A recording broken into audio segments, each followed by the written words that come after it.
इसकी एक दलील मेरे पास मौजूद है। मेरा सलाम है उस उस्ताद को जिसने अपने शागिर्द के सामने यह हक कोई की। इसका मुझे जवाब तारीख में एक जगह पे मिला, जब हारून रशीद ने इमाम से पूछा 7वें शहंशाह से, उसे अगर मैं फदक वापस करना चाहूं, अगर मैं करना चाहूं, मैं कर तो नहीं रहा, अगर मैं करना चाहूं तो मुझे बता सकते हो? 7वें इमाम उसी आजम से पूछा कि फदक का रकबा कितना है? इमाम ने कहा तू नहीं दे सकता।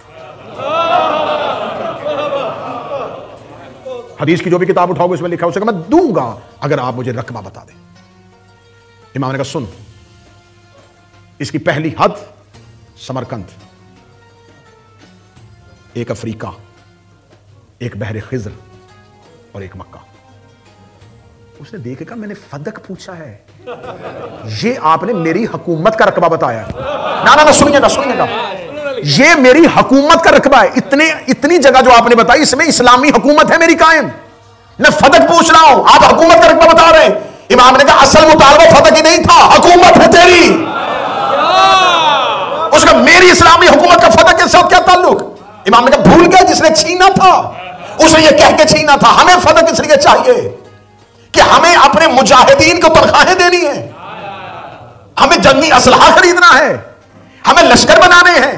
इसका मतलब तुमने फदक हमसे छीना, उससे घोड़े खरीदे, उससे तलवारें खरीदी, उससे मुजाहिदों को तनख्वाहें दी, फिर वो जहां जहां जहां गए, जो जो रकबा इस्लाम में आता गया वो तेरी हुकूमत में नहीं आया, हमारी जागीर में आया।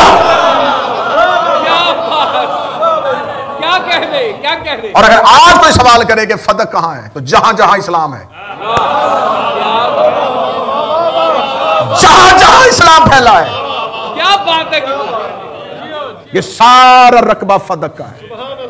यही वजह है कि जब ज़हरा का बेटा आएगा वो सिर्फ मदीने में हुक्मरानी नहीं करेगा,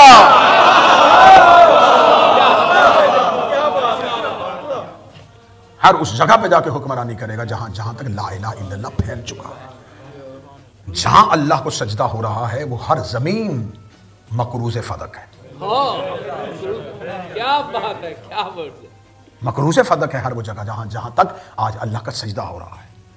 जनाब सैयदा जब दरबार में आई हैं तो सैयदा ने दरबार में आके ऐसे गुफ्तगू की जैसे बच्चों को इस्लाम बताया जाता है। सैयदा ने पहले अल्लाह उनके दरमियान ऐसे पढ़ा, ऐसे अल्लाह पढ़ा उसके दरमियान। मैं लेके आया था खुतबा, मेरा दिल था कि मैं उस खुतबे को मुकम्मल पढ़ूं, लेकिन तफसीली खुतबा है, मैंने इसलिए इनको कर दिया कि अगर आप चाहें तो इनसे जरूर वसूल कीजिएगा, और जरूर वसूल कीजिएगा, जरूर इसको जिंदगी में एक बार पढ़िएगा। जनाब सैयदा ने आके उनके सामने अल्लाह ऐसे पढ़ा जैसे ये अल्लाह से वाकिफ ही नहीं है।